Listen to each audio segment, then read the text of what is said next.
Bonjour et bienvenue sur une nouvelle vidéo dans laquelle nous allons essayer de corriger une partie de HEC Maths de 2021.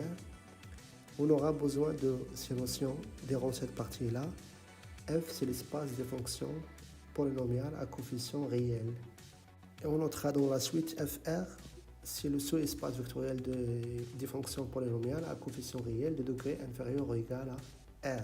On note UK, la fonction x à la puissance k, x à la puissance 0 c'est 1, tel que U0, U1 jusqu'à UR, c'est la base canonique. C'est-à-dire 1x jusqu'à x à la puissance R, c'est la base canonique de FR. Avant de commencer, n'oubliez pas de voir la description afin de pouvoir accéder au groupe de préparation suivant.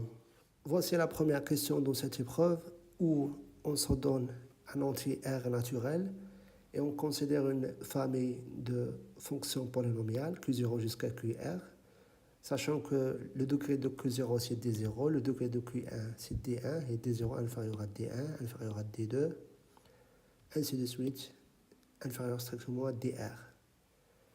Dans 1A, on va supposer qu'il existe des réels, lambda 0, lambda 1, lambda R, non tous nuls, tels que il vérifie cette égalité-là. Lambda 0 fois Q0 plus lambda 1 fois Q1 jusqu'à lambda R fois QR est égal à 0. En considérant l'entier n qui est égal au max des entiers compris entre 0 et R, sachant que lambda k doit être différent de 0. Démontrer que l'hypothèse précédente est absurde. Qu'a-t-on ainsi démontré? Essayons de bien d'abord détailler les données de cette question-là. Alors au départ, on se donne des réels lambda 0, lambda 1, jusqu'à lambda R, des réels qui ne sont pas tous nuls, c'est-à-dire il y a des éléments parmi ces lambda k qui sont différents de 0. Ça, c'est la première condition qu'on a supposée sur ces lambda. La deuxième, on a supposé que lambda 0 fois Q0 plus lambda 1 fois Q1 plus lambda R fois QR est égal à 0.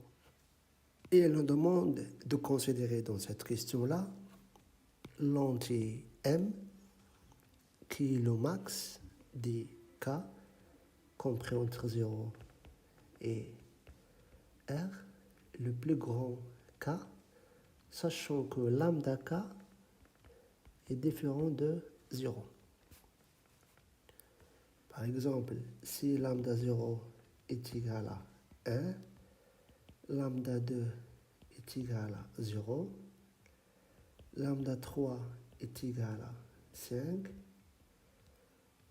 ainsi de suite, lambda 4 et les autres égales à 0, 0, lambda 5, 0, ainsi de suite. Tout le reste, c'est 0. Donc c'est quoi notre M ici? C'est quoi le plus petit entier K tel que lambda K est différent de 0? Donc le plus petit entier K tel que lambda K est différent de 0, c'est 3. Donc c'est notre indice 3. Donc ici, M égale à 3. Parce qu'on fait le max sur l'indice, pas la valeur. On fait le max sur l'indice K compris entre 0 et R. Donc voilà. On peut remarquer ici que dès que K supérieur strictement à M, c'est-à-dire K égale à 4, K égale à 5, K égale à 6, ainsi de suite, on peut remarquer que lambda K, ça va être 0. Pourquoi? Parce que par définition de M, c'est le plus grand K tel que lambda de K différent de 0. Donc les autres sont nécessairement nuls. Voilà, sont tous nuls parce que c'est le max. Donc c'est juste pour comprendre la signification de M. Maintenant, démontrer que l'hypothèse précédente est absurde. Quelle hypothèse? on a supposé que les entiers lambda 0 jusqu'à lambda r ne sont pas tous nuls. Donc on va essayer de trouver une contradiction avec cette hypothèse-là, à partir de ce qu'on a supposé. Donc on a considéré M c'est le max. Alors tous les cas qui sont supérieurs striction moins M, lambda k c'est 0. Ici ça c'est vrai. Alors cette égalité va devenir lambda k q0 plus lambda 1 q1 jusqu'à lambda m qm égale à 0.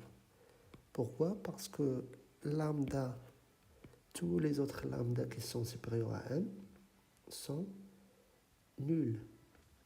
Donc lambda m plus 1 égale à 0, égale lambda m plus 2, ainsi de suite jusqu'à lambda r, tous égale à 0.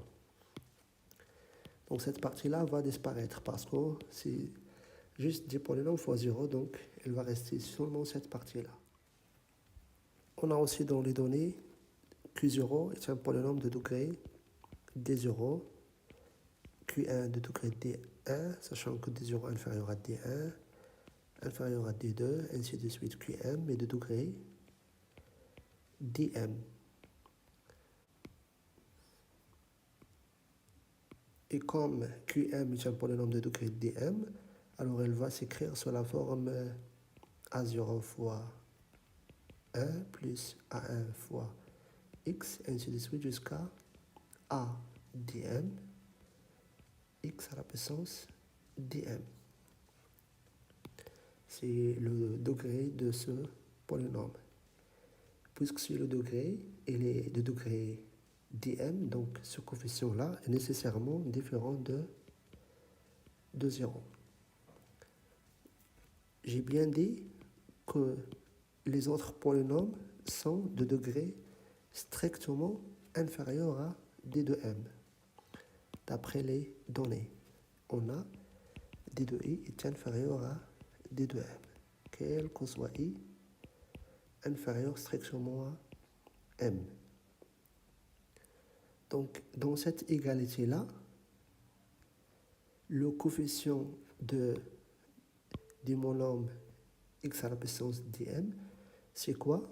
Ça va être ce lambda m, donc ça va être lambda m fois a dm. C'est ça le coefficient de x à la puissance dm. Pourquoi? Parce que je suis sûr que les autres polynômes sont de degré inférieur à dm. Et par identification, puisque tout ça est égal à 0, alors ceci, ça va être nul. Et comme je viens de justifier que ADM est différent de 0, parce que QM est un polynôme de degré dm, donc c'est pas possible que ça soit 0. Donc ça est différent de 0, implique nécessairement que lambda m égale à 0, ce qui est absurde. Pourquoi? Parce qu'on a choisi m de telle sorte qu'elle soit le plus petit entier k tel que lambda m est différent de 0. Donc, on a trouvé lambda m égale à 0, ce qui est contradictoire. Alors, ce qu'on a supposé est fausse. On a supposé que pas tous les entiers nuls, donc, est fausse. Ceci signifie que tous les entiers, tous les réels lambda 0 jusqu'à lambda r sont nuls. Lambda 0 égale lambda 1 égale lambda r égale à 0. Et ceci signifie quoi? Si on choisit des réels lambda 0, lambda 1, lambda r, tel que cette somme-là égale à 0, et on arrive à démontrer que cette somme-là égale à 0 implique que les réels lambda sont nuls, signifie que la famille Q0 jusqu'à QR est libre. Essayons maintenant de bien rédiger la réponse de la question 1A après avoir saisi les données et les notions. Et essayer de comprendre l'objectif. Donc toujours, on va noter m sur le plus grand entier compris entre 0 et r, tel que lambda m est différent de 0. Le plus grand entier k, de telle sorte que lambda k est différent de 0. Donc, qu'est-ce qu'on peut dire pour les m, pour les k qui sont supérieurs ou égaux à m? Alors, on peut dire que lambda k est égal à 0 pour tout k compris entre m plus 1 et r. Les entiers qui sont compris entre m plus 1 et r. Parce que par définition, m, c'est le max des entiers pour lesquels les lambda k sont différents de 0. On remplace alors par les valeurs de ces lambda k qui sont nuls à partir de m plus 1 dans l'égalité donnée.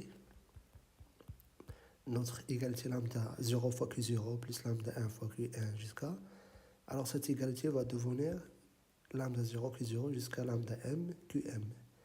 Donc on arrête jusqu'à m parce que les lambda k pour k supérieur à m sont nuls. On va se concentrer maintenant sur ce polynôme là, qm. On sait que qm est un polynôme de degré, c'est une fonction polynomiale de degré m, dm pardon. Donc il s'écrit sous la forme x a0 plus a1 fois x, ainsi de suite jusqu'à a dm, x à la puissance dm. Parce qu'au départ, ils ont dit que qi est une fonction polynomiale de degré d de i. Voilà, d'après la notation de départ. Donc c'est pour cela qu'on a noté ici a d de m. On peut écrire ce polynôme, cette fonction polynomiale, sous cette forme-là, la somme de k égale à 0 jusqu'à dm ak fois x à la puissance k. Avec a d de m est différent de 0. Il est clair pourquoi? Parce que ce polynôme est de degré dm. Et pour qu'il soit de degré dm, il faut que le coefficient de dm, x à la puissance dm, soit non nul. D'autre part, pour n'importe quel i appartiennent à 0, m moins 1, on a d de i, qui est le degré du polynôme q de i, est inférieur strictement à d de m, qui est le degré de la fonction polynomiale q de m. Ça, c'est par définition au départ. Ils ont bien mentionné que D0 inférieur strictement à D1, ainsi de suite. Alors, qu'est-ce que nous pourrions conclure à partir de ce que je viens de dire? Nous avons bien dit que ce polynôme-là est de degré dm. Le coefficient dominant de ce polynôme, c'est a dm. Nous avons dit que tous ces polynômes-là, q0 jusqu'à qm-1, ce sont des degrés inférieurs. Alors, je pourrais directement savoir que le coefficient de x à la puissance dm dans cette égalité-là, ça va être lambda m fois a dm fois le coefficient de x à la puissance dm dans qm. Parce que c'est le seul polynôme qui est de degré dm. Les autres sont inférieurs strictement. Et donc, par identification dans étoile, puisque cette fonction polynomiale est égale à 0, alors tous les coefficients sont nuls. En particulier, le coefficient de x à la puissance dm qui est lambda m fois adm. Alors lambda m fois adm est égal à 0. Or, adm est différent de 0, car c'est le coefficient dominant de qm, c'est-à-dire donc nécessairement lambda m est égal à 0. Ce qui est absurde, parce qu'on a supposé au départ que m c'est le plus grand entier, de telle sorte que lambda m soit différent de 0. Et on a prouvé que lambda m est égal à 0, ce qui est impossible. Donc, on a supposé l'existence des réels lambda 0 jusqu'à lambda R, de telle sorte qu'elle vérifie cette égalité. Alors, l'existence de ces réels-là n'est pas correcte. Donc, nécessairement, les seuls réels qui vérifient ici, ce sont les réels nuls, c'est-à-dire lambda 0 est égal à lambda 1 est égal à lambda R est égal à 0. Et ceci signifie que la famille Q0 jusqu'à Qn est libre. Parce que pour démontrer qu'une famille est libre, il faut prendre des réels alpha 0, alpha R, et démontrer si alpha 0 fois Q0 plus alpha, ainsi de suite, R fois QR égale à 0. Alors, nécessairement, que ceci est possible seulement si les alphas sont nuls. Et ça, ce qu'on a prouvé, qu'il n'y a pas de possibilité que les lambdas soient non nuls. Donc, cette famille-là est libre. La deuxième question, à quelles conditions la famille Q0, Q1 jusqu'à QR est-elle une base de FR? On précisera s'il s'agit d'une condition nécessaire suffisante ou est une condition nécessaire et suffisante à la fois. Avant de répondre, j'aimerais bien vous rappeler que FR, c'est l'espace des fonctions polynomiales de degré inférieur ou égal à R. Et ils ont rappelé aussi que cet espace-là est engendré par la base canonique, c'est-à-dire 1, x, ainsi de suite jusqu'à x à la puissance R. C'est-à-dire une fonction polynomiale à partir d'ici. Donc il va s'écrire sous la forme k égale à 0 jusqu'à R à k, x à la puissance k. On aimerait démontrer que Q0, Q1 jusqu'à QR, avec les conditions de départ, est une base de cet espace-là. Déjà, dans la précédente question, 1A, on a montré que la famille Q0 jusqu'à QR est libre. Alors, comment nous pourrions utiliser ceci? Nous savons très bien, dans un espace, pour démontrer qu'une famille, je vais appeler ça une famille bêta,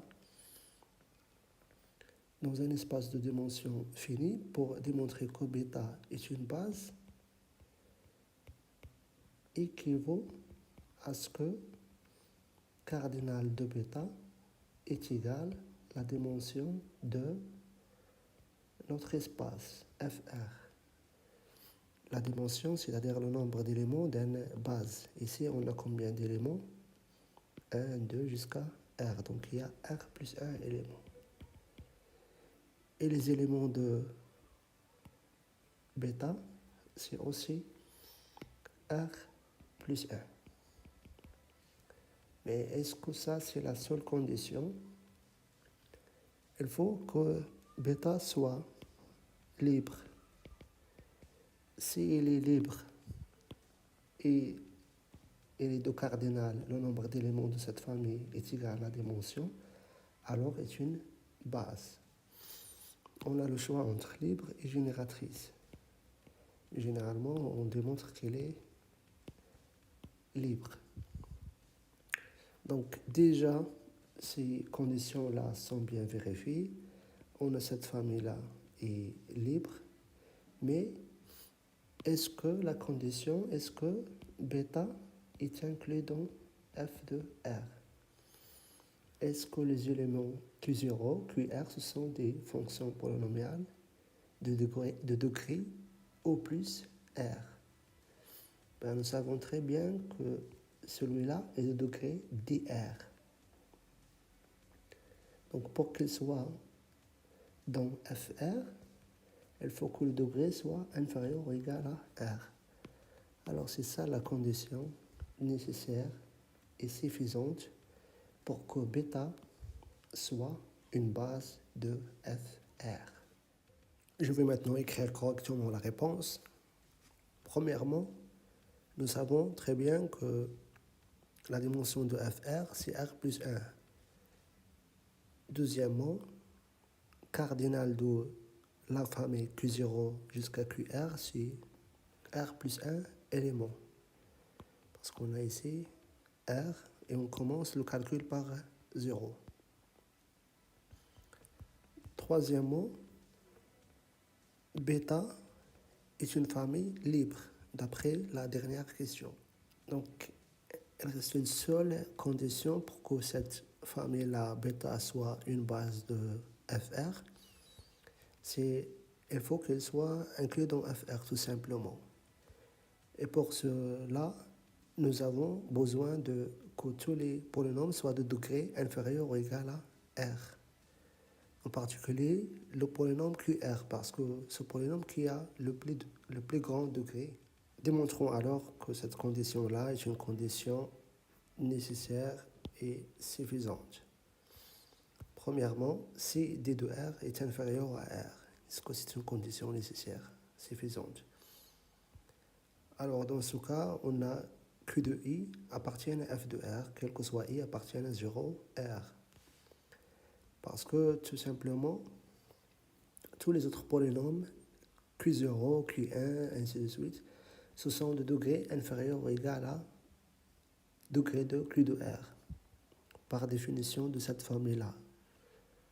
Et donc, qui est inférieur à R. Alors, tous ces polynômes-là, ces fonctions polynomiales, sont dans FR, sont dans l'ensemble de l'espace des fonctions de degré O plus R.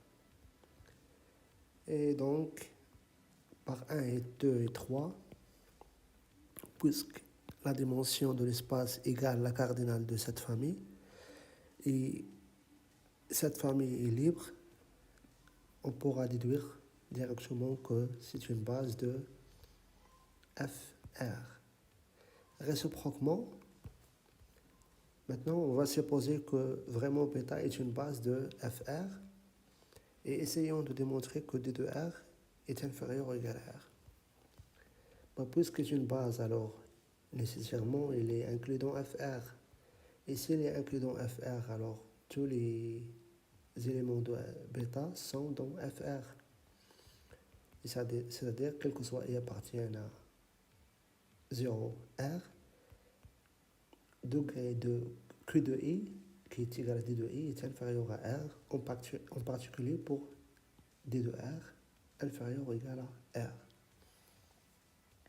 Conclusion, D de R inférieur ou égal à R est une condition nécessaire et suffisante pour que bêta soit une base de FR. Passons à une autre question. Pour tout entier naturel R, x puissance R descendante et l'entier x à la puissance R bar est défini par. C'est une fonction. Pour n'importe quel x appartient à R, c'est le produit de x fois x moins 1, fois x moins 2, fois x moins 3, ainsi de suite, jusqu'à fois x moins R moins 1. Ça, on peut voir, c'est comme si R moins 1, moins avec moins, ça fait plus. Donc, comme nous pourrions l'écrire, c'est le produit de k égale à 0 jusqu'à R moins 1, x moins k. Et par convention, x à la puissance 0 bar, c'est 1. Donc, pour les entiers qui sont supérieurs ou égaux à 1, c'est ça la définition. Et pour R égale à 0, c'est 1. On pose alors pour n'importe quel R appartient à n, la notation suivante, V de R, c'est cette fonction-là. C'est-à-dire le produit de k allant de 0 jusqu'à R moins 1 de x moins k. Quelles sont les racines de VR, c'est-à-dire de cette fonction polynomiale? Rappelons d'abord que les racines d'une fonction polynomiale, par exemple p de x est égal à x moins 1 fois x moins 2, les racines, ce sont les valeurs pour lesquelles la fonction polynomiale s'annule. Donc, c'est comme si la résolution de l'équation p de x est égale à 0. Donc, il y aura deux solutions, soit x est égal à 1 ou x est égal à 2. Alors, dans ce cas, les racines de p sont 1 et 2. Ici, on a xr, ou bien v de r de x égale à 0, équivaut à ce que le produit k égale à 0 jusqu'à r moins 1 de x moins k égale à 0. Donc il y a combien de solutions? Les solutions sont, si je remplace ce x là par k, donc j'obtiendrai 0. Donc les solutions sont x égale à 0 ou bien 1 jusqu'à r moins 1. Voilà, ce sont les racines de v de r. Mais il faut faire attention.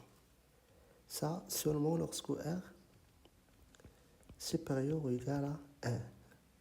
Parce que si r est égal à 1, si r est égal à 0, v de 0, par définition, c'est 1. Et est-ce que cette fonction polynomiale s'annule? Non. Toujours 1 est différent de 0.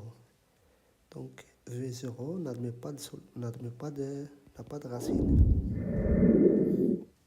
Donc on va discuter du cas lorsque r égale à 0, on a bien évidemment v0 c'est 1. Et cette fonction-là ne s'annule jamais. Et ça équivaut à dire que cette fonction polynomiale n'admet pas de racine.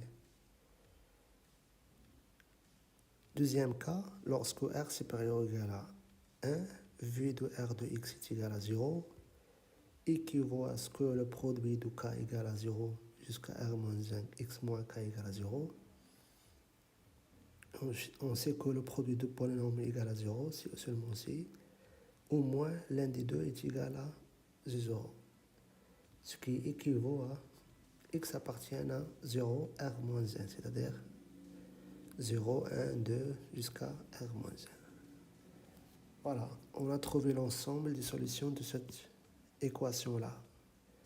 Et cet ensemble-là, c'est exactement les racines de v de r. Donc les racines de v de r, c'est l'ensemble constitué par les entiers de 0 jusqu'à r moins 1. Question 2b. Démontrer que la famille v0, v1 jusqu'à vr est une base de fr.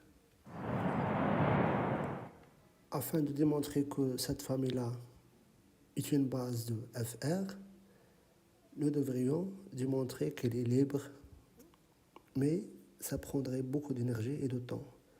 Alors il faudrait mieux utiliser ce qu'on a fait dans la question 1. Dans la question 1, nous avons dit si on a r polynôme, fonction polynomiale, tel que de degré strictement croissante, par exemple ça c'est degré d0, celui-là est degré dr, ainsi de suite. Il faut qu'il soit échelonné. C'est-à-dire degré de v0 inférieur strictement au degré de v1, ainsi de suite. Et on a trouvé une condition nécessaire et suffisante pour que cette famille-là soit une base si il est inférieur ou égal à r, pour qu'il soit une base de fr. Donc c'est ça ce qu'on va essayer de démontrer, que ces polynômes-là sont de degré échelonné. De plus, le degré de vr est inférieur ou égal à r. Et donc d'après la question 1, est une base de fr. Pour tout i appartenant à 0r, on va calculer le degré de v de i. On a par définition v de i, c'est le polynôme, bien, la fonction polynomiale suivante. X fois x moins 1 fois jusqu'à x moins i moins 1. Et le degré des produits des polynômes, c'est la somme des degrés. Donc c'est la somme de k égale à 0 jusqu'à i moins 1, degré de x moins k. Pour n'importe quel k allant de 0 jusqu'à i moins 1, degré de ce polynôme-là, c'est 1. Et donc, ça fait la somme de i de k égale à 0 jusqu'à i moins 1 de 1. Et donc, ça fait i. On va faire i moins 1 égale à i moins 1 moins ce terme-là, c'est-à-dire moins 0 plus 1. Et ceci, ça fait i. Donc voilà, premièrement, on a calculé le degré de v de i est égal à i. Donc cette famille-là est de degré échelonné, c'est-à-dire degré de v0 égale à 0, degré de v1 égale à 1, sont strictement croissantes. Les degrés sont strictement croissants. Et d'après la question 1b, on peut conclure que v0, vr est une base de fr. Pourquoi? Parce qu'on a notre condition suffisante, c'est que le degré de v de r est égal à r et v de r est inférieur ou égal à r, c'est ça la condition. Et de plus, cette famille-là vérifie les conditions de la famille Q0 jusqu'à QR. Question 2c. Démontrer que pour tout entier r supérieur ou égal à 2, la fonction v de r, ou bien x à la puissance r bar, est égale au voisinage de plus l'infini, lorsque x s'approche de plus l'infini, à x à la puissance r moins r fois r moins 1 fois x à la puissance r moins 1 plus petit taux de x à la puissance r moins 1, une fonction négligeable devant x à la puissance r moins 1. Nous pourrions raisonner par récurrence sur r. Premièrement, qu'est-ce que signifie une fonction négligeable devant x à la puissance r moins 1? Rappel, par exemple, une fonction g de x est négligeable devant x à la puissance r moins 1 au voisinage de plus l'infini. Ça signifie, lorsqu'on calcule la limite de g de x sur cette fonction-là, x à la puissance r moins 1, en plus l'infini, on trouve que c'est 0. On dit que la fonction g de x est négligeable devant x à la puissance r moins 1. Par exemple, x à la puissance r moins 2 est négligeable devant x à la puissance r moins 1. Pourquoi? Parce que si on calcule la limite de x à la puissance r moins 2 sur x à la puissance r moins 1, ça fait 1 sur x. La limite est égale à 0. De plus, d'une manière générale, pour n'importe quel i inférieur strictement à r moins 1, on a x à la puissance i est négligeable devant x à la puissance r moins 1. Ce sont juste des exemples. Et puis, nous avons le droit d'assembler les fonctions négligeables. C'est-à-dire, si on a une autre fonction f de x qui est aussi négligeable devant x à la puissance r moins 1, au voisinage de plus l'infini, alors nous pourrions dire que f de x plus g de x est aussi négligeable devant x à la puissance r moins 1. Raisonnons par référence pour répondre à cette question.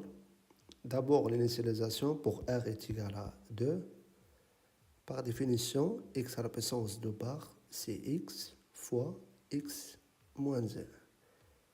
Est égal, encore une fois, si on développe, x au carré moins x. Alors la question ici, c'est comment nous pourrions écrire x au carré moins x sous cette forme-là. Alors on a déjà la première partie, parce que c'est ça notre r, donc on a x à la puissance r est égal à 2, moins r fois r moins 1, donc 2 fois 2 moins 1 sur 2. Tout ça, est égal à 1. Donc on a déjà x à la puissance 2 moins 1. Donc on a tout ça. La fonction négligeable devant x à la puissance r moins 1, c'est-à-dire x, plus une fonction négligeable devant x. On a ici rien plus 0. 0 est une fonction négligeable. Pourquoi? Parce que si on divise 0 sur x, c'est 0, et donc c'est évident que la limite c'est 0. Pardon, c'est 0 en plus l'infini. Donc 0 est une fonction négligeable devant x. Donc est égal à x au carré moins x plus 0. On fait apparaître le 0, qui est notre fonction négligeable devant x au voisinage de plus l'infini. Donc x à la puissance 2 bar est égal au voisinage de plus l'infini à x au carré moins 2 fois 2 moins 1, ça fait 1, 2 sur 2, ça fait 1. Donc, toujours moins x, plus 0, ou bien plus une fonction négligeable devant x. Donc, la propriété est juste pour r est égal à 2. Maintenant, je vais supposer qu'il reste vrai aussi pour un certain r supérieur ou égal à 2. Et nous allons essayer de le démontrer pour r plus 1. Donc, par définition, x à la puissance r plus 1 bar, c'est le produit de k égale à 0 jusqu'à r de x moins k. Donc, afin d'utiliser l'hypothèse de récurrence, on va essayer d'exprimer ça en fonction de x à la puissance r bar. Donc, il suffit de calculer ou bien séparer le produit jusqu'à r moins 1 et laisser x moins r. Ça, exactement, c'est notre xr bar, donc est égal à xr bar fois x moins r. Puis, j'utiliserai l'hypothèse de récurrence. Xr bar est égal à x à la puissance r moins r fois r moins 1 sur 2 plus une fonction négligeable devant x à la puissance r moins 1 fois x moins r. Après, je développerai tout ça. Donc ça fois ça, ça fait x à la puissance r plus 1 moins r fois x, ainsi de suite. Ça fois ça, ça fait donc moins r fois r moins 1 x à la puissance r, ainsi de suite. On développe ça fois ça aussi. Après, on arrive à la fonction négligeable devant x à la puissance r moins 1 fois x. Donc ça fait x fois c plus, pardon, moins r fois la fonction négligeable devant x à la puissance r moins 1. Or, cette fonction-là est clairement négligeable devant x à la puissance r. Parce que si on divise sur x à la puissance r, on va trouver que la limite est égale à 0. De même, pour cette fonction-là, est une fonction qui est négligeable devant x à la puissance r. Et aussi, cette troisième fonction-là, négligeable devant x à la puissance r, parce qu'on a ici multiplié par x. Donc, ça va rester négligeable devant x à la puissance r. Si on divise par x à la puissance r, on va tendre vers 0. Et on a le droit de faire la somme, comme je viens de rappeler. La somme de ces trois fonctions-là est une fonction négligeable devant x à la puissance r. Donc, si on rassemble les éléments en jaune, j'obtiendrai moins r plus 1 fois r sur 2, x à la puissance r. Et ça, c'est ce qu'on cherche pour x à la puissance r plus 1. On a trouvé r plus 1. R plus 1 fois r plus 1 moins 1, ça fait r. Plus une fonction négligeable devant x à la puissance r. Alors, la propriété aussi est vraie pour r plus 1. Conclusion, pour n'importe quel r supérieur ou égal à 2, x à la puissance r bar au voisinage de plus l'infini, on peut l'écrire sous cette forme-là. Ici, l'anti-R est fixé et on compare la famille VK, K allant de 0 jusqu'à R, à la base canonique UK, K allant de 0 jusqu'à R, de l'espace FR. 3a démontré qu'il existe une unique famille, sigma RK, K allant de 0 jusqu'à R, de nombres réels tels que UR est égal à la somme de K allant de 0 jusqu'à R, sigma RK, VK. D'abord, rappelons que la base canonique UK, K allant de 0 jusqu'à R, c'est exactement la base suivante. 1, X jusqu'à X à la puissance R. C'est ce qu'on appelle la base canonique. Ça, c'est U0, U1, UR. Et on a déjà démontré que V0, V1 jusqu'à VR est aussi une base de FR, les fonctions polynomiales de degré inférieur ou égal à R. Alors dans cette question, il demande d'écrire le vecteur x à la puissance r, c'est-à-dire UR, dans cette base-là. Puisque UR est un polynôme de FR, donc on peut l'écrire sous cette forme-là, k égale à 0 jusqu'à R à k fois VK. Pourquoi en fonction de VK? Parce que VK est une base. Donc on peut exprimer n'importe quel élément en fonction des éléments de la base. V0, V1, ainsi de suite. Donc puisque l'écriture dans une base est unique, c'est-à-dire ces coefficients-là sont uniques pour UR dans la base V0, V1. Donc voilà, ceci justifie l'existence de...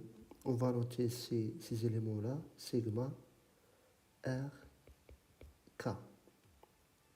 Parce que ces coefficients-là dépendent de UR et dépendent aussi de K.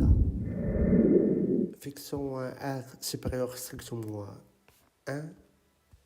Et comme UR est égal à x à la puissance R est un élément de FR, et V0 jusqu'à VR est une base de FR, alors cet élément-là, il admet une unique famille de coefficients A0 jusqu'à AR appartiennent à R à la puissance R des réels tels que U0 est égal à A0 fois V0 plus ainsi de suite AR fois VR. Et on va noter ces éléments-là, sigma, K, R. Donc, on a bien justifié l'existence de cette famille sigma RK, K allant de 0 jusqu'à R, de telle sorte que UR s'écrit sous cette forme-là.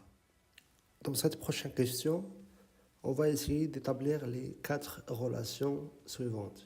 La première, pour n'importe quel R appartiennent à une étoile, sigma R0 égale à 0. La deuxième, sigma R1 et sigma RR sont égales à 1. Sigma R, R-1 égale à R fois R-1 sur 2. Et finalement, pour n'importe quel R supérieur ou égal à 2, un entier naturel supérieur ou égal à 2, sigma R2 est égal à 2 à la puissance R-1 moins 1. Donc pour bien saisir les choses, rappelons que UR est égal à la somme de sigma R0 fois V0 plus sigma R1 fois V1, ainsi de suite jusqu'à sigma R VR. C'est ce qu'on a prouvé dans la précédente question. On a exprimé UR, c'est-à-dire x à la puissance R, dans la base V0, V1, VR. Et nous avons bien noté les coordonnées comme suivant sigma RK. Et c'est quoi V0? V0 c'est 1. V1 c'est x. V2 c'est x fois x moins 1. Ainsi de suite jusqu'à VR.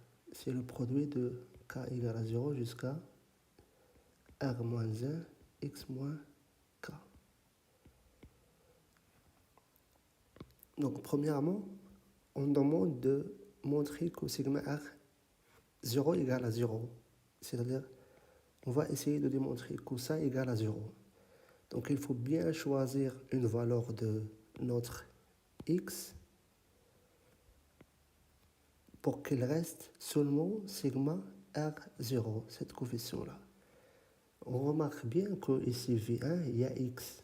Dans V2, il y a x fois x moins 1, V3, x fois x moins 1 fois x moins 2, ainsi de suite. Donc si on donne x la valeur 0, toute cette partie-là va disparaître. elle va rester seulement celui-là. Donc elle va rester sigma R0 fois V0, V0 c'est 1.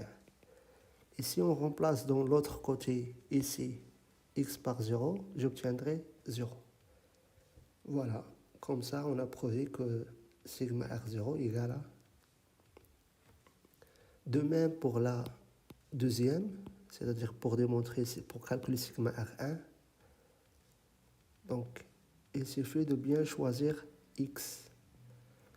Comme on remarque, à partir de V2, il y a toujours x moins 1. Donc si je remplace x par 1, qu'est-ce qu'il va rester? Dans ce côté-là, x par 1, 1 à la puissance r, c'est 1. Après sigma R0, V0, ça c'est déjà, on a démontré que c'est 0. Plus sigma R1, 1, V1 de 1. Le reste, que de 0. Pourquoi? Parce que tous les autres, V2, V3, ainsi de suite, il y a le facteur x moins 1. Donc si on remplace x par 1, ça fait 0. Donc ceci, ça va donner sigma R1 fois V de 1 de 1. Et V de 1, c'est x. Si on remplace x par 1, donc ça fait 1, alors est égal à sigma R 1. Alors je vais fixer un R appartiennent à une étoile. On a UR est égal à la somme de K allant de 0 jusqu'à R, sigma RK, VK. Je vais remplacer X par 0 dans cette égalité-là. Donc ça fait la somme de K égale à 0 jusqu'à R, VK 0. Or, pour K compris entre 0 et R, V de K, c'est X fois X moins 1, ainsi de suite jusqu'à X moins, entre parenthèses, K moins 1. Donc, pour n'importe quel K compris entre 1 et R, V de K de 0 égale à 0. Parce qu'il y a un X, si je remplace X par 0, ça fait 0. Et alors, tous ces termes, ils vont disparaître, il va rester seulement le premier terme. Sigma R 0, d'un des 0, V0, 0. Or, V0, c'est 1, comme nous le savons très bien. Donc, on a trouvé finalement que UR, si je remplace X par 0, j'obtiendrai aussi 0. Alors, sigma R0 égale à 0. Je ferai la même chose pour trouver sigma R1, mais cette fois-ci là, je remplacerai par x égale à 1. Donc, ça va donner la somme de k égale à 1. J'ai commencé par 1. Pourquoi? Parce qu'on a prouvé précédemment que sigma R0 égale à 0. Donc, ce n'est pas la peine de l'écrire. Fois vk de 1 égale à sigma R1 fois V1. Parce que tous les autres, V de K de 1 égale à 0. Quel que soit K supérieur ou égal à 2. Pourquoi? Parce que dans ce VK-là, on va trouver le facteur x-1, comme j'expliquais avant. Car V de K de 1 égale à 0, quel que soit K supérieur à 2. Alors, il reste maintenant à calculer UR1 et V1 de 1 pour pouvoir trouver sigma R1. Or, nous savons très bien que V de 1 c'est x et UR c'est x à la puissance R. Si on remplace x par 1, ça fait UR de 1 est égal à V de 1 est égal à 1. Et on remplace par ces deux-là ici. Donc on obtiendrait que sigma R1 est égal à 1. On va prouver maintenant que sigma RR est égal à 1. On a comme d'hab UR, c'est le polynôme x à la puissance R, et qui est égal aussi sigma k égale à 0 jusqu'à R, sigma k R vk. On peut écrire ça, la somme de k allant de 0 jusqu'à R moins 1, on s'est arrêté jusqu'à R moins 1, Alors il reste le terme pour k égale à r, c'est ça. Et nous savons très bien que V de R, c'est le produit de k allant de 0 jusqu'à R moins 1 de x moins k. Comme nous pouvons l'écrire sous cette forme-là, x fois x moins 1, ainsi de suite, jusqu'à x moins R moins 1. On aimerait prouver que cette valeur-là, c'est-à-dire sigma RR, est égale à 1. Comment? On a démontré que x à la puissance R, on peut l'écrire sous cette forme-là.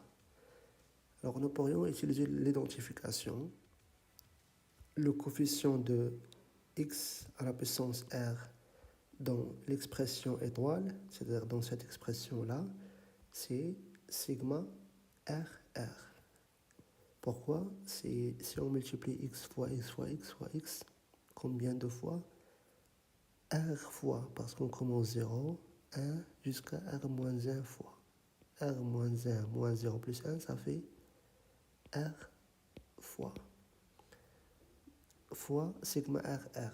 Donc c'est le coefficient dominant, le coefficient de x à la puissance R, c'est sigma RR. Et parce que cette partie-là est une fonction polynomiale de degré inférieur ou égal à R moins 1. Voilà. Et puis, on a aussi ici le coefficient de x à la puissance R, c'est 1. Et donc, par identification, sigma RR, c'est 1. Après avoir trouvé sigma R0, sigma R1, sigma RR, nous allons maintenant essayer de prouver que sigma R, R-1 est égal à R fois R-1 sur 2. Donc, comme d'hab, nous avons x à la puissance R, c'est la somme de k égale à 0 jusqu'à R-1 plus V de R. On vient de prouver que sigma RR est égal à 1. Donc, 1 fois VR, ça fait VR. Puis, nous avons VR est égal, je vais déplacer ça dans l'autre côté. Donc, est égal à x à la puissance R bar égale x à la puissance R moins ceci. Moins sigma RR moins 1 fois VR moins 1 plus moins le reste. J'ai rien fait, j'ai juste déplacé tout ça dans l'autre côté. J'ai déplacé ça ici. Donc, voilà. Pourquoi? Pour pouvoir utiliser la question précédente où on a trouvé l'équivalence au voisinage de plus l'infini de x à la puissance R bar. Parce qu'on a trouvé qu'il est égal à x à la puissance R moins R fois R moins 1 sur 2 fois x à la puissance R moins 1 plus potato de x à la puissance R moins 1. Donc l'idée d'utiliser ceci, il faut juste remarquer qu'il demande de démontrer que est égal à R fois R moins 1 et on a dans notre expression R fois R moins 1 sur 2. Si on simplifie par x à la puissance R, x à la puissance R, moins avec le moins, ça va rester sigma R, R moins 1 VR moins 1, plus la somme de K égale à 0 jusqu'à R moins 1, sigma RK VK, est égal à R fois R moins 1 sur 2, x à la puissance R moins 1, plus potato de x à la puissance R moins 1. Plus ou moins, ça ne change rien dans une fonction négligeable devant x à la puissance R moins 1. Détaillons un peu maintenant VR moins 1, parce que notre objectif c'est sigma RR moins 1. Nous savons très bien que sigma VR moins 1 c'est x fois x moins 1 jusqu'à x moins R moins 1. Et qu'on peut l'écrire sous forme x à la puissance R moins 1, parce que x fois x fois x, R moins 1 fois, plus une fonction polynomiale q de x qui est de degré inférieur ou égal à R moins 2, le reste des produits. Pardon, ici jusqu'à R moins 2, il faut bien corriger ça. Voilà, nous avons bien dit que Q est un polynôme de degré inférieur ou égal à R-2. Et alors, puisque est une fonction polynomiale inférieure de degré inférieur ou égal à R-2, alors est une fonction négligeable devant R-1. Et aussi, cette partie-là est une fonction polynomiale qui va être de degré inférieur ou égal à R-2. Alors, nécessairement, il est aussi négligeable devant x à la puissance R-1. Ceci va nous permettre de conclure, d'après 2 étoiles, cette égalité-là, que on a bien évidemment cette fonction-là est négligeable devant x à la puissance R-1. Aussi, une partie de VR-1, qui est Q de x, est négligeable devant x à la puissance R-1. Elle reste seulement x à la puissance R-1. Voilà, on va déplacer ces deux parties-là, qui sont négligeables devant x à la puissance R-1, dans l'autre côté. Et je vais déplacer ça ici. Donc on obtiendrait que sigma R fois R-1 moins R, R-1 sur 2, x à la puissance R. Donc j'ai déplacé ça ici. Et je remplace VR par cette expression-là. Et on a introduit Q de x dans la partie négligeable. Donc est égal à petit taux de x à la puissance R-1 au voisinage de plus l'infini. Ceci est vrai. Cette fonction-là est négligeable devant x à la puissance R-1 si et seulement si on divise par x à la puissance R-1 et on calcule la limite en plus l'infini, on doit trouver 0. Si on simplifie, elle va rester ce terme-là, nécessairement est égal à 0. Et ce qui équivaut à ce que sigma R-1 égale R fois R-1 sur 2. La quatrième relation, sigma R2 est égal à 2 à la puissance R-1 moins 1. Donc, comme avant, on va exprimer UR qui est x à la puissance R, c'est comme la somme de k allant de 0 jusqu'à R, sigma RK VK. Et puisqu'on cherche le coefficient de 2, numéro où k égale à 2, alors il vaudrait mieux de remplacer x par 2. Pourquoi? Parce que tous les termes qui sont de k supérieur ou égal à 2, ils vont être nuls parce que v de k est égal au produit x fois x moins 1 fois x moins 2. Il y aura x moins 2 ici. X moins 2 seulement si k supérieur ou égal à 3. Et donc si on remplace par 2, on obtiendrait 0. Alors v de k de 2 est égal à 0 pour n'importe quel k compris entre 3 et R. On remplace ces valeurs-là qui sont égales à 0 par dans étoile. Donc on obtiendrait la somme de à la puissance R, parce qu'on a remplacé x ici par R, est égal à sigma R0 V02 plus sigma R1 plus sigma R2. Et le reste sont nuls. Donc voilà. Précédemment, on a trouvé que sigma R0 est égal à 0, sigma R1 c'est 1, et V1 de 2 c'est 2, parce que V1 de x c'est x. V2 de x, V2 c'est x fois x moins 1, parce que V2 est égal à x fois x moins 1. Donc si on remplace x par 2, ça fait 2 aussi. Donc si on remplace par les valeurs qu'on vient de trouver, dans l'égalité suivante, on trouverait que 2 à la puissance R est égal à 2, parce que ça c'est 0, ça c'est 2 fois 1, ça fait 2, plus sigma R2 fois V2, ce qui est 2. Et il suffit maintenant juste d'isoler sigma R2, donc on déplace ça, ça fait 2 à la puissance R moins 2, et on divise par 2. Donc ça fait 2 à la puissance R moins 1 moins 1. Voilà, ça ce qui est demandé. Question 3c, démontrer pour R appartient à n étoile et pour n'importe quel cas compris entre 1 et R, sigma R plus 1 K est égal à sigma R K moins 1 plus K fois sigma R K. Intuitivement, on va penser d'abord à utiliser l'expression de x à la puissance R plus 1.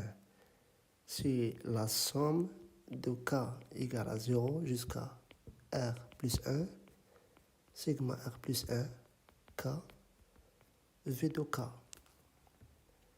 Donc ça c'est clair. On va utiliser cette expression-là. Mais comment? D'autre part, on essaye de trouver ce coefficient-là en fonction de sigma R. Donc nous allons essayer d'introduire l'expression de x à la puissance R. X à la puissance R plus 1, c'est x fois x à la puissance R, qui est égal, encore une fois, x fois la somme de k égale à 0 jusqu'à R. Sigma R, k, x à la puissance, v, k, qui est égal, encore une fois, k égale à 0 jusqu'à R, sigma R, k, x fois vk. Donc la question maintenant ici, d'essayer de simplifier ceci pour trouver une expression en fonction de vk. Or, x vk, c'est x fois vk, c'est x fois x moins 1, ainsi de suite, jusqu'à x moins k moins 1. Donc, on a un x ici, on doit se débarrasser de ce x afin d'exprimer ça en fonction de vk, ou bien vk plus 1, ou bien quoi que ce soit vk moins 1, l'essentiel qu'on se débarrasse de ce x-là. Donc, l'idée, c'est de rajouter et de retrancher. Je peux déplacer ça ici pour bien voir les choses.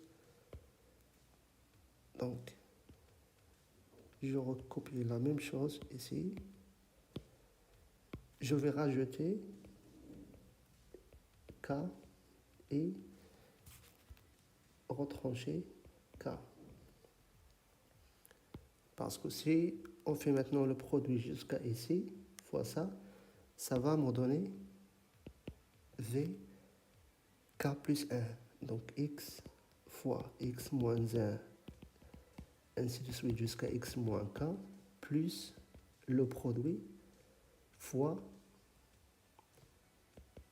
plus k fois x moins 1, ainsi de suite jusqu'à. Donc ça est égal, on a trouvé que ça est égal à v de k plus 1 plus k fois v de k. Donc j'ai réussi à exprimer x, v de x en fonction de v de k. Je remplace ça ici, alors j'obtiendrai la somme de k égale à 0 jusqu'à R. Sigma R, k, v de k plus 1 plus k, v de k. Pourquoi j'essaie de remplacer ça en fonction de v de k plus 1 et v de k? Pour utiliser l'identification dans une base. Le coefficient ici de v de k est égal au coefficient ici. Donc c'est ça l'idée. Alors pour un R appartient à n étoile, x à la puissance R plus 1, c'est x à la puissance R fois x, qui est égal, je remplace x à la puissance R, c'est la somme de sigma R, k, vk. Et puis j'ai multiplié par x. Or, pour n'importe quel cas compris entre 0 et R, on a x fois v de k est égal à tout ça, ça c'est v de k, fois notre x. Je vais rajouter et retrancher k afin d'exprimer ça en fonction de v de k moins 1 ou bien v de k plus 1. Donc, on multiplie encore une fois ceci, tout ça fois x moins k, ça va donner ceci. Puis, on multiplie tout ça fois notre k. Donc, on obtiendrait cette partie-là. Voilà. Et ça, c'est quoi? C'est v de k plus 1 plus k fois v de k. On va appeler cette relation-là double étoile. Donc, d'après étoile et double étoile, je vais remplacer ici par cette expression, nouvelle expression-là. Alors, j'obtiendrai la somme de k égale à 0 jusqu'à r, sigma rk fois v de k plus 1, k v de k. J'ai développé. Alors, juste après, on va diviser la somme sur les premiers termes, vk plus 1, et la somme sur k sigma rk vk. Puis j'essaierai d'utiliser un changement de variable sur k plus 1 pour avoir le même k. Donc je poserai i est égal à k plus 1. Alors ici, ça va devenir i. Ici, puisque i est égal à k plus 1, alors k est égal à i moins 1. Donc ici, on obtiendrait i moins 1. Voilà, est égal à v de i moins 1, i allant de 1 parce que k commence par 0, donc i va commencer par 1. Et k va jusqu'à r, donc i va s'arrêter à r plus 1. Et cette partie-là, je la laisse tranquille, pas de changement. Puis, puisque les variables sont muettes, je peux changer ce i-là. C'est comme je peux choisir k. Donc, je remplace i par k, c'est la même chose, c'est juste indice. Donc, la somme de k égale à 1 jusqu'à r, sigma rk moins 1, vk. Sauf ici, je me suis arrêté à r, pas r plus 1. Donc, je dois rajouter le terme r plus 1. Lorsque k est égal à r plus 1, je remplace ici. Donc, r plus 1 moins 1, ça fait r. Voilà, sigma r, v de r. Plus cette partie-là, qu'on touche toujours pas. Voilà, toujours la même. Voilà, après, on va rassembler cette partie-là avec cette partie-là. La somme de k allant de 1 jusqu'à r, je factorise par v de k. Donc, il reste sigma r k moins 1 plus k fois, si je factorise par vk.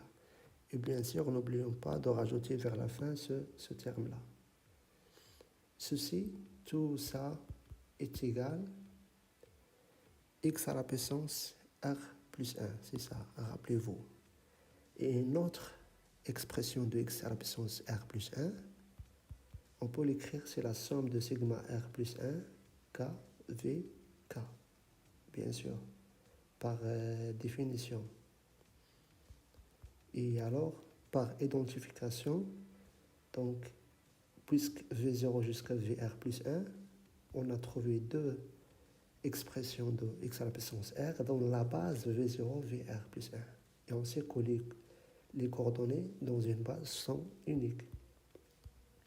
Donc, par identification dans cette base-là, pour k allant de 1 jusqu'à r, on a ce coefficient-là est égal à sigma r k moins 1 plus K fois sigma RK. On déduit que sigma RK est un entier naturel non nul pour n'importe quel R appartiennent à une étoile et pour n'importe quel K compris entre 1 et R. Essayons maintenant de bien rédiger la réponse. On va raisonner par récurrence sur R. Donc pour R égale à 1, on a sigma 1 est égal à 1 appartient à une étoile. La propriété vraie pour 1. Supposons maintenant que la propriété est juste pour un certain R appartient à une étoile et le démontrons pour R plus 1, c'est-à-dire démontrons que pour n'importe quel cas appartient à un R plus 1, sigma R plus 1K est un entier naturel non nul. Pour ce faire, d'abord je prendrai un K appartient à un R. On a d'après la question 3b que sigma R plus 1K est égal à sigma RK moins 1 plus K sigma RK. Or, par hypothèse de récurrence, c'est-à-dire ceci, on a déjà sigma RK moins 1 et sigma RK sont dans une étoile parce que K est compris entre 1 et R. Et donc, on obtient que sigma R plus 1K est aussi dans une étoile. Il reste le cas où K est égal à R plus 1, sigma R plus 1, R plus 1, c'est 1, qui est un entier naturel non nul. D'où le résultat. Ici, c'est possible que ça soit 0, c'est-à-dire est égal à 0, c'est-à-dire n'est pas dans une étoile. Parce que pour le cas égal à 1, on a sigma R0, c'est 0. Donc, mais ça reste juste.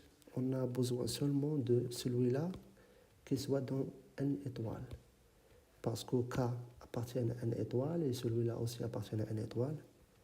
Alors il suffit juste d'écrire que ça appartient à n croix n étoile. Cet élément-là. Voilà, ça appartient à n et celui-là appartient à n étoile. Écrire un code syllabe qui affiche les listes sigma RK, K allant de 1 jusqu'à R et R allant de 2 jusqu'à 5. On pourra utiliser la commande once np qui retourne la matrice de taille n p, dont tous les coefficients sont égaux à 1. Dernière question dans cette vidéo. 3e, écrire un code syllabe qui permet d'afficher la liste des sigma RK, K allant de 1 jusqu'à R, et R allant de 2 jusqu'à 5. Vous pourriez utiliser la commande once np qui retourne la matrice de taille n p, dont tous les coefficients sont égaux à 1. Dans la première étape, j'initialise sigma avec once 5, 5. C'est-à-dire une matrice ou bien un tableau qui contient seulement les 1. Tous les cases contiennent 1. Puis, pour R allant de 1 jusqu'à 4, on va faire pour K allant de 2 jusqu'à 5, jusqu'à R, pardon. Par exemple, pour le cas R est égal à K est égal à 1, c'est pas la peine de le faire parce que on sait que sigma R1 est égal à 1 est égal à 1, quel que soit R. Donc pour K égale à 2, pour le premier cas R égale à 1, on va s'arrêter ici. Il ne va pas rentrer. Pour R égale à 2, donc il va nous calculer K compris entre 1 et R, c'est-à-dire K égale à 1, déjà c'est 1, et K égale à 2. Donc on va utiliser cette expression-là qui nous permet de calculer sigma R plus 1 K. Donc ainsi de suite. Pour R égale à 3, après, on va calculer ces éléments-là. Pour R égale à 4, ces éléments-là. Et pour R égale à 5, voilà les éléments qu'on calcule avec la relation de récurrence. Dès qu'on finit, on remplit ce tableau-là avec cette relation de récurrence, on va afficher chaque ligne allant de 2 jusqu'à 5 parce que c'est ce qui est demandé dans la question. Donc juste pour résumer, premièrement on fait un indice qui parcourt les lignes R allant de 1 jusqu'à 4. 1 déjà calculé, la ligne 2,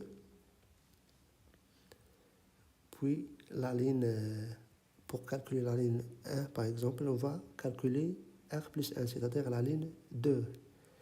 La ligne 2, il y a deux éléments. K va commencer par 2, elle va calculer cet élément-là. Parce que ça, c'est déjà calculé, c'est 1. Puis, on va passer à R égale à 3. R égale à 3, donc K va commencer par 2, elle va calculer cet élément et cet élément jusqu'à R. R égale à 3. Ainsi de suite. On va utiliser encore une fois cette relation de récurrence. Et donc ici, on affiche les lignes